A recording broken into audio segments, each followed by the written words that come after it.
Hello, everyone. You are listening to the C Squared podcast with Corey and Curtis.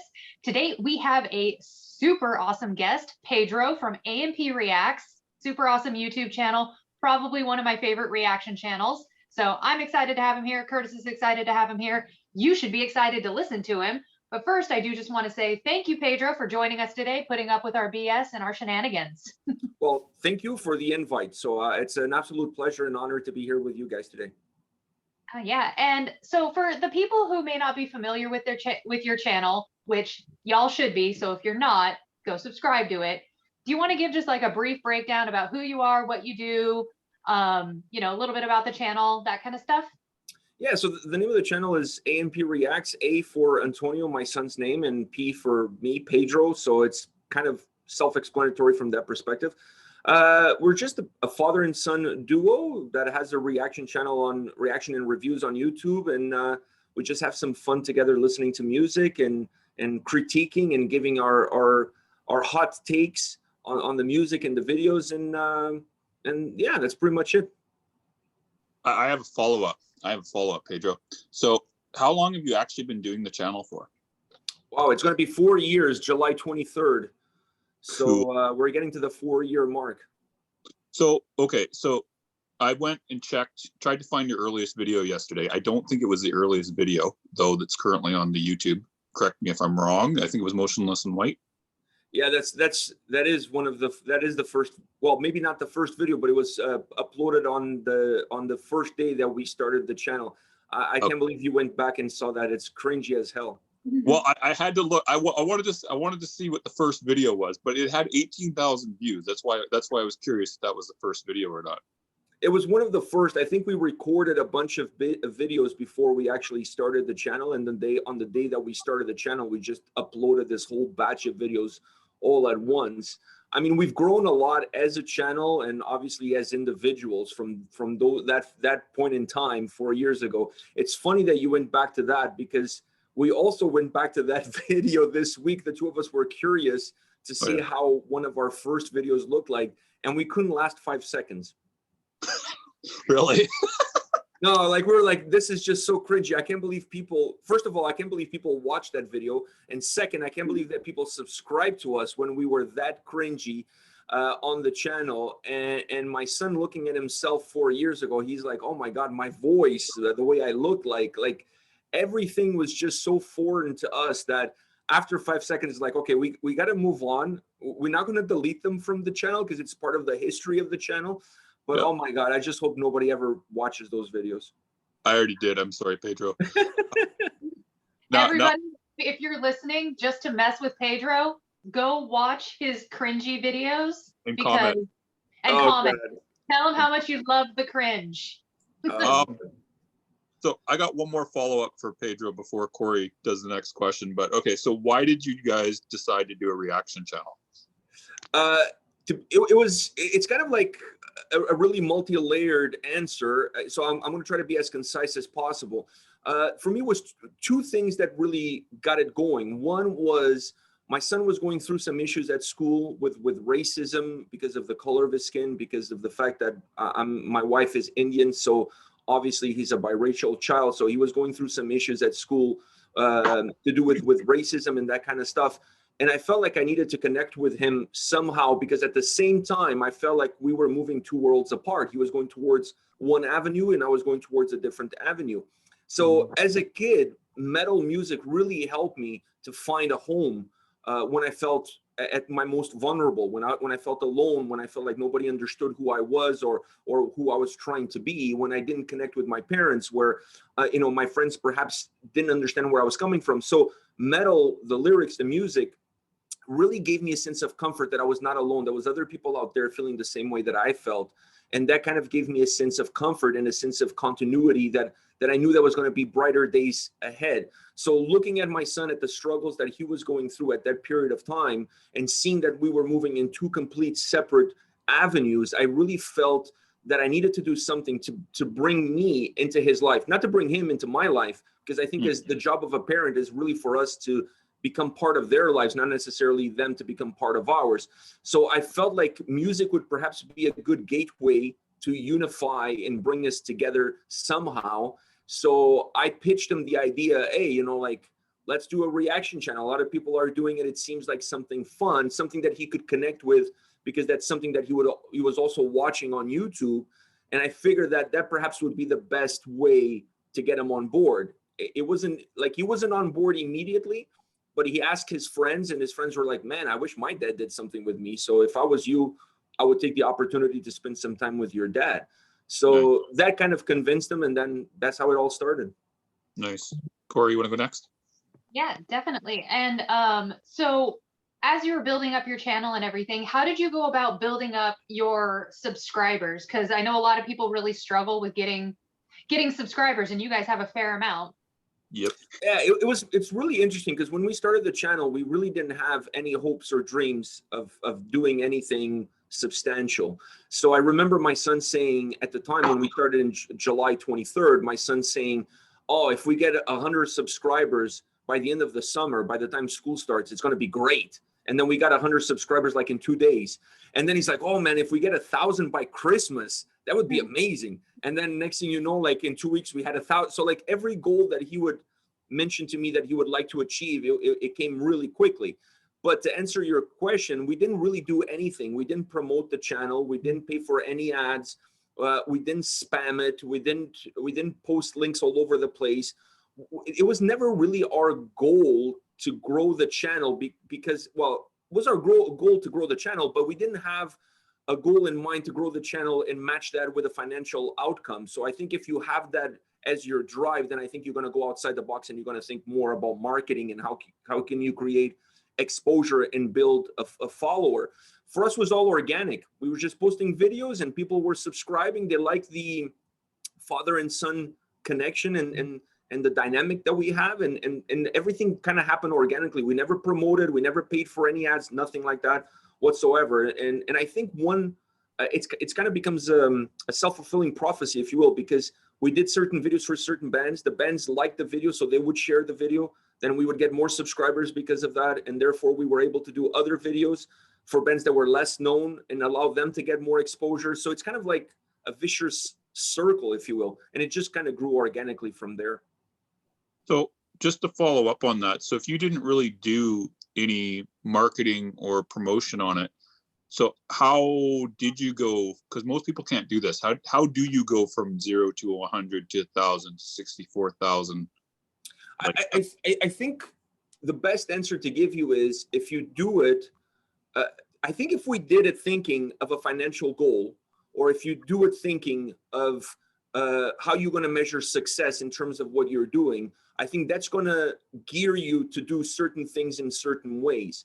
And I think it comes across to the people who are watching your channel as not being authentic, because now you're doing certain things to reach certain numbers. Like, for example, if you look at our channel, we don't have any reaction videos of Metallica. We may have 1 or 2 of Megadeth. We don't do like your big name bands like most reaction. And I'm not knocking those reaction channels. Everybody's free to do whatever the hell they want to do. But we don't do those big bands that really allows your numbers to grow really quickly, because those bands have a huge following. We do a lot of unknown bands. We do a lot of smaller bands that are looking for some exposure. So we really relied on just being truthful, being organic, being who we are. And our motto was, it doesn't matter if 1 person is watching, it doesn't matter if 100 people are watching. We're not really doing this for the viewers. We're kind of doing this for the 2 of us. This is kind of our therapy. Because if you go back and you see some of those earlier videos, there's one specifically of Pennywise, where I took the opportunity to talk about, it's Bro Hymn, it's the name of the song. I took the opportunity to talk about what happened and what drove that song to existence, to address what my son was going through at the time with racism and thoughts perhaps of suicide and that kind of stuff. So I used the channel as a tool to really get into his brain and have an opportunity to have an open discussion about any topic that could come up, that I felt that this way I would have an easier way to get into his world that otherwise he would lock me out. So everything else just happened organically through that. I think just people just saw the truthfulness of what we were trying to do, and they saw the free spirit that we have, and there was no other hidden reason behind it. You know what I mean? Yeah, totally. Corey, you want to follow that up? Yeah, and so, doing a reaction channel with your son, I just have kind of a follow-up question on this one. Do you guys ever like butt heads on which songs you're gonna react to? Like, no, Dad, this is super lame and old guy music, or you looking at him going, this just sounds like shit. Do you guys ever butt heads like that? Because honestly, that's kind of funny to see happen in a reaction video. We don't. We do and we don't. In terms of the videos that we do on the channel, I pick the videos that we're gonna do. So there's the odd time where he'll say, Dad, you've never heard of this band or you've never heard of this video. I discovered these guys on YouTube. We got to check out one of their songs because I think you're gonna love it. That happens as well. But most of the time, I'm the guy that puts the schedule together in terms of what videos are we going to record for the week. Sometimes when we sit down to record, his question is always the same. What videos are we checking out today? Now, sometimes I tell him who the band is, and he's like, "Really? Those guys? You know, I don't like that band. Like, really? Like, why you're doing this?" So sometimes there is a little bit of that before we press record, and then obviously when we press record, whatever we say stays. We don't. If you guys notice, we don't edit our videos at all. It's a one take recording from the beginning all the way to the end. Same thing with our album reviews. There's no editing of something that we may feel like it's not appropriate. If it's not appropriate, it's not appropriate, but it's there. It is what it is. I mean, like, we're two guys listening to music and talking about it. So we butt heads sometimes, but through these 4-year period, I think we've kind of become a lot alike in terms of our tastes. I know what he likes, he knows what I like, and most of our tastes are pretty much the same now. Not quite the same, but there's a lot of similarities. So I have a random maybe dumb question, but did this kind of turn him into a celebrity at school or what? Not really. First of all, he's like the only metalhead at school. Maybe one or two other kids who listen to metal. People know that he has the YouTube channel. In the beginning, they used to give him a little bit of lip, like, like, how corny, you and your dad on YouTube, like, you guys are super cringy, that kind of, which I can't deny. I went back to that Motionless in White video, super cringy, so cannot deny it. So, but he was at least able to see the forest from the trees and say to these guys, like, you guys are making fun of us, but guess what? Yesterday we're at the Ginger Show, and I was playing with Eugene's bass, or I was playing with Roman's guitar. Like, you guys don't get to do that. I get to do that. So he started to realize that a lot of this negative feedback that he was getting at school, it was not really grounded in truth. It was more grounded perhaps in people wanting to have what he has and not being able to have it. So he's not a celebrity, but people know who he is. Because of the channel, obviously, but believe it or not, he's probably a bigger celebrity in Finland and than he is here. It's no joke. That's awesome. Do you have a follow-up on that, Corey, before we go to the next one? No, it's just kind of surprising that it would be Finland, but I guess not Finland, because that's like the mecca of metal is that area. So well, yeah. I can give you a little bit of the behind why I said Finland. I mean, when we started the channel, we started promoting a lot of bands from Finland, like Children of Bodom. Not that they need any promotion, but Children of Bodom, Winter Sun, Insomnium, bands like that. So our original followers of our channel were predominantly from Finland. So we grew a huge fan base in Finland, to the point that we actually were invited by a festival in 2019 to go there and be part of the festival's promotion.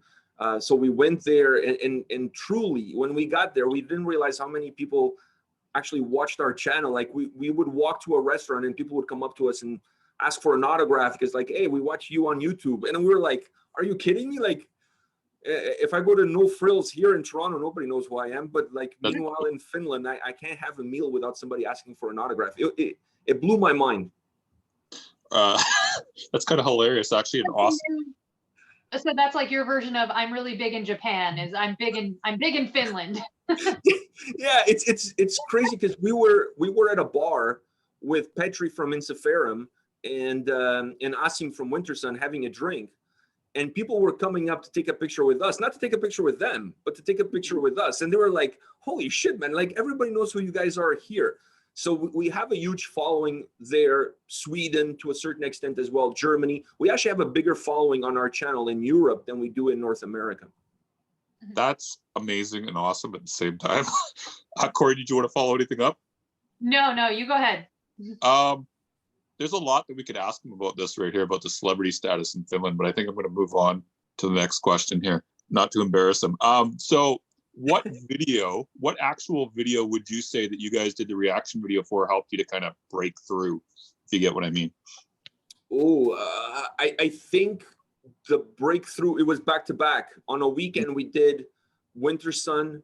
I can't remember. I think it was Sons of Winter and Stars. And then on the following day, we did Insomnian. And those two videos, those two songs, back-to-back days, really grew our channel. Like we saw the number of subscribers like exponentially growing over that weekend, the number of views growing. And that's when the whole Finland thing really kick-started, because then I remember the week after that, people were like, oh, if you like these songs, check out Children of Bodom. And I can't believe we had never heard Children of Bodom before. So we checked out some Children of Bodom. We did some Dark Tranquility. And then it was kind of like a snowball effect. Same thing with Sabaton. Sabaton has a huge following. So when we did the first Sabaton video, we saw our numbers grow exponentially over that video in terms of views and subscribers. So I would say those two moments were the key moments early on in the channel to really give us a boost, to put us a little bit on the map in terms of allowing us to then build up on that following. We didn't get into Nightwish until later on. Cool. So now, how do you pick which videos you're going to react to? So we have a schedule. We record on Monday, Wednesday, and Friday, unless something happens, school or work-wise, then we can juggle these days around. But we have 3 recording days. We record 3 videos per day. So we sit down, we set up our gear. It would be a lot of work to set up everything to just record 1 video. So we figure let's just record 3 videos, 3 days a week, Monday, Wednesday, Friday. We always record a double header for our Monday. So we record like a Patreon request, and we record a video from a band that either the PR, the band, or the label ask us to reach out and check them out. Normally a smaller band. We don't use that slot for bands that are already super popular. We use that slot for an upcoming band. Then we throw in a couple of Patreon requests into the mix, and then whatever new is out there, like new videos that were released during that week, or videos that people comment in the comment section that say, oh, you guys got to check this out. So that's kind of how we put the schedule together for the week. But it's outside of the double header for the Monday, outside of the Patreon stuff, everything else is pretty free to move around depending on what we feel like. Well, just before we move on to the next question, since you brought it up, the Patreon, can you kind of go over the Patreon just briefly? Yeah, so we don't monetize our channel at all. Like, we don't make any money whatsoever from the channel, and that's where Patreon kind of came in. We thought about it. We've only had Patreon, I would say, for 2 years now. We didn't create it at the beginning of the channel. It was something that we decided to create later down the road. And the reason for it was that we don't monetize, we don't make any money, but we still have expenses. We still have to buy gear, buy lights, floodlights, cameras, a new laptop when we need to. So there's still certain expenses that we incur with the channel that, you know, having some funding to help us cover those expenses, it's really helpful. Plus, we wanted to create more content. We wanted to be able to do more, like vlogging, festivals, vlogging at the festivals. It's all geared towards building more content for the channel. So we felt that if we have Patreon, we're not forcing anybody to subscribe. But if you're subscribing to Patreon, we're giving you specific content on Patreon. And at the same time, you're helping us financially reach our goals and things that we want to do. Like I said, buying equipment or being able to travel to a festival and then do vloggings from that festival, that kind of stuff. So the way I look at it, you're getting free content on YouTube, absolutely free content. If you decide you want to throw a couple of bucks at us every month, bonus. If you don't, no problem either. You can still continue to enjoy the content on YouTube. We put out 9 reaction review videos a week. So, I mean, we're giving people a lot of content, and then we have specific content for Patreon. I think that's a really ethical way of doing it, having the Patreon and having it separate from the reaction channel. In actual fact, that's actually really smart. Corey, did you have any follow-up on that one? I just wanted to say that is an intense amount of content. Yeah. to be Yeah. creating that much content for 2 different streams. Yeah, and that's not counting the album reviews, the interviews, the concert reviews, all of those extra content that we create on Patreon. Because you're giving us support, financial support. We give you the option to request videos for your favorite bands or your own band. So like if you want to sign up to Patreon and you have your own band that you want to promote and you want to ask us to check it out, I'm happy to do so. We're happy to do so. We also give people the chance to vote for the video of the week that people want to see on the channel for that week, and we do one specific video just for Patreon as well. And then we throw in the interviews that we do first on Patreon before we release them on our channel, so the people on Patreon get a first dibs at checking out the interviews that we're doing. And what's your Patreon levels, if you're willing to say right now? We only have one level. I didn't want to create multiple. I didn't want people to feel like that we were looking at our fan base or our viewers by layers. So like you would be more important based on how much money you give me. I really didn't want to have that. I didn't feel right about it. And we're really not doing this for the money. So for me, it was just that if you enjoy what we're doing on YouTube and you like the content that we're giving you, and you want to give us less than a Starbucks, like way less. I mean, like we're charging like $3. That's our one tier. So if you want to give us $3 a month to support the channel, support our endeavors, feel free to do it. You're not obligated to do it. Feel free to do it. But we didn't want to create tiers because we didn't want people to feel like they had to donate more in order for us to value them more. We value everybody equally, regardless if you're on Patreon or not. We value everybody equally because we wouldn't be where we are without everybody that watches our videos, regardless if you're on Patreon or not. But obviously, if you're on Patreon, we have to create some specific content for you. It wouldn't be fair either. You know what I mean? So you just have to try to walk that fine line between making everybody happy and also providing some extra content for those that support you. I think that's a very good way of doing it. Anything else on Patreon, Corey, before we move on? Nope, actually, but this is a good segue into the next topic, which is the monetization topic. I know you don't monetize your specific channel, and like you said, you only have the one level of patrons. And so what was the thought process behind not monetizing your channel? Because I know you said you didn't want to monetize it. Yeah, we had that discussion early on, and the decision was simple. We felt that, first of all, the videos that you do reactions for, you can't monetize them regardless because the copyright is taken by the labels, and they monetize our videos. So the reaction review videos, obviously now we've built a follow and we've built relationships with the labels. Now we probably could ask them to remove that in order for us to be able to monetize those videos.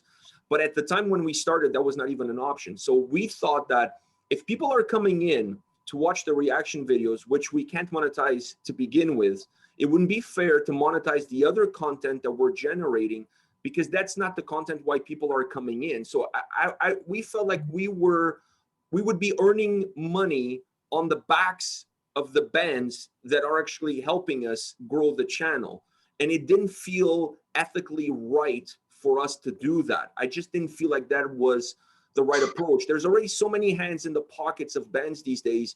We didn't want to be just another hand in that pocket. So we made the decision from the beginning that this is for fun.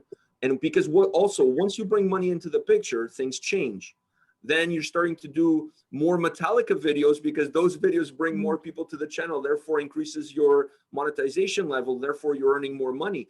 I didn't want our content to be driven by a dollar sign. I wanted our content to be driven by what we like, by what we want to check out, and we don't owe anything to anybody. If we want to curse, we curse. If we want to say that the song is crap, we say that the song is crap. If we want to shit on the label, we'll do that as well, because we don't owe anybody anything. Nobody has any money in our pockets. So we have full freedom to do whatever we want. And there's nothing better than to be your own boss and have complete freedom over what you're doing. So that's the reason why from the beginning we said we're not going to monetize the channel. I like that. But I mean, you got the Patreon as the monetization part without doing that. Do you have any plans on doing like merch or anything like that? Or is it just going to stay at Patreon level? We have like a Spreadshirt merch link to a Spreadshirt store where we have T-shirts, Oh, you do? mugs, that kind of stuff. We I did don't, not. to be honest with you, we don't really promote it that much. It's there. Oh. We have a link on YouTube on our homepage for it. We have a deal right now with a headphone company from Finland. So once again, the Finnish Yep. connection. Nice.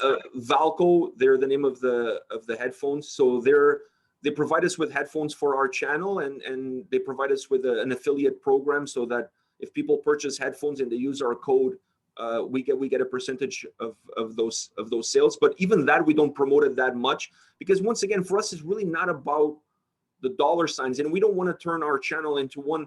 I don't want to become what I hate, which is when you go to a channel, before you watch the video, you have a guy talking to you about VPNs and how you should subscribe to a VPN. Like it's just, I don't want to become that guy. So because I don't want to become that guy, I don't want to go down that road. So we're planning on having a T-shirt to celebrate our 4-year anniversary. We're going to offer it at cost to our patrons. So if anybody on Patreon wants to purchase that shirt, it's going to be 100% at cost. We're not making any money off of it. Nice. And so we're for us, it's all about having a good time, because every money that we make on Patreon is going back into the channel. It's definitely not paying for my mortgage. So it's all going back into the channel. So that's how we want to keep it. So now, how do I want to word this here? So what's the plan? So when, for the next couple of years, are you guys planning on continuing this? Because I don't know if your son's planning on going to college or what's going on. Like what's the actual plan with the channel? I mean, we have one more year because he's going into grade 12. So we have one more year of status quo where everything can still be done the same way that it's done now. We haven't had that discussion yet. I don't think he wants to stop doing the videos. We just may not be able to have the same amount of content that we have now. So we have to maybe change the days of the week in which we're doing the videos because of obviously school and how college is going to be. But it's one of those things that I kind of like, I'm thinking about it, but I don't want to think of, because it's kind of depressing when you start to think about, like, your kid is getting older, is becoming a man. It's going to be really hard for us to do these videos when he has kids. You know what I mean? Like, it's just going to become more and more difficult as he gets older. And that's one of the reasons why I also started doing the interviews and the album reviews, because I wanted to create content where I'm not necessarily tied into him, that I can continue to do regardless if he's still part of the channel full-time or part-time. So I wanted to have that flexibility, because to me, this is a hobby that I want to continue to move forward and perhaps get into other avenues and getting to do other things. So that's kind of trying to branch out as much as possible. But I obviously want to have him on the channel with me for as long as he's willing to do it. Totally. Corey, did you have a follow-up to any of that? No, not on my end. Cool. I think I have like maybe 1 or 2 questions, and then I'm going to shoot it over to you. I would be shocked if you didn't. Really? Okay. So I would have died if you didn't have 1 or 2 follow-ups. Well, here's going to be my first question, Pedro. So so now so you said that you started doing the interviews and stuff like that just because you wanted to have like your own thing. So how do you kind of figure out who you're going to be interviewing? Now or at the early stages? In general, just how do you kind of figure it out? In the early stages, it was just me really reaching out to a couple of people that I knew and see if they would give me an opportunity to come on and chat with me, because I'm not a journalist. I don't know what the hell I'm doing. I'm just a music fan who has some questions, like, you know what I mean? So instead of sliding into your DMs, I figure, you know what, let me ask you if you would want to come on the channel and have a chat. So I reached out to Chris, OJ of Byzantine, and I reached out to Anna Murphy of Cellar Darling. And both of them were like, yeah, we'll come on the channel. And at the time, I think we only had like 5,000 subscribers. So we didn't have like that much of a following, but they really give me an opportunity to practice and to exercise my thoughts in terms of interviews. Now it's a little bit different. Now we've reached a point where a lot of the times, either the labels or the PR reach out to me to set up interviews. So it's not like I have to chase after the interview kind of comes to me. Yeah. And then, to be honest with you, the way I approach it, because this to me is still a hobby, and like I said, there's no financial gain from it. So I want to interview who I want to interview, who I feel like I have something to add, who I feel like that's going to create a good conversation. like, I don't want to interview a band that I don't like. Because I don't think it would be a good interview, because I would feel like I'm being forced into doing something that I don't want to do, and this is not a job. So because of that, I kind of pick and choose who I want to interview, the bands that I like, or an album that came out that I really like. So I wanted to pick the brains of the people behind it. So that's kind of how I go about it. Who I think it would be an interesting conversation. Cool. Is there anybody in particular that you would really like to have as an interview subject that you haven't yet? I was going to say Alexi Layo, but that's impossible now. Like, I mean, that's really one of those that I knew with Bodom After Midnight, they were going to release the album. So I knew I was going to have that chance to interview him for the album release. And then his early passing was really a blow, because his band and everything that he's done has really been one of the reasons why this channel is what it is. And my love for Finnish metal really comes from my appreciation for his work. So outside of that, I think there's not many interviews out there that I would say that I would love to have. But if I had to pick one, probably Tom Araya from Slayer, because Slayer was one of my first favorite bands that really got me into metal. The other one was Sepultura, but I've been lucky enough to talk to Max, and we're friends now. So I actually have gone beyond just doing the interview, and we're friends now. And I've talked to Andreas Kisser as well. So I would say Tom Araya from Slayer, just because of that early connection with my early roots of getting into metal. Cool. Oh, I think we've pretty much wrapped up, unless Corey has a final question to ask you. What is your favorite Slayer song? Oh God, that's like asking me who's your favorite kid. I mean, in my case, there's only one. I only have one child. But favorite Slayer song? Damn it, that's a tough one. I'll give you two songs. The first Slayer ever song that I heard was War Assemble. That was the first song that I was introduced to. But if I have to pick one, it has to be South of Heaven, because not because of the song itself, but I had a buddy of mine in high school that was a huge Slayer fan. Even before I got into Slayer, I didn't even know who Slayer was, but he would graffiti every single wall in our school with the word Slayer and South of Heaven. And he with a knife, he would carve Slayer on every single desk that he would sit at. So when you would sit at a desk and you see Slayer carved on the desk, you knew who was there before you. And it was always Slayer and South of Heaven, Slayer and South of Heaven. So I have to go with South of Heaven just because of that connection. That memory. That's a good memory. That's awesome. Maybe not for the school with all the graffiti. Not for the school, but no, that's pretty freaking amusing. If only only the whole fucking Slayer thing had been around at the time, he'd have carved fucking Slayer into everything. Awesome. Yeah, this was before. This was when Seasons in the Abyss came out. So this was before they came out with the album where the guy carved Slayer on his arms. So he took what my friend was doing. That was Divine Intervention. So he took what my friend was doing and he took it to a whole new level. But anyways, he was on a Slayer album cover. So kudos to him. That's amazing. Do we have anything else, Corey, before we wrap up, Pedro? No, good on my end. Pedro, anything that you want to plug, to tell where, like, obviously people should follow you on YouTube, but anything else? No, I mean, people should follow us on YouTube if they like the content, album reviews, concert reviews, interviews, reactions, reviews. We have all sorts of different content. Like I said, we post minimum 9 videos a week. We go way beyond the 9 videos when you look at the interviews and stuff. So follow us there.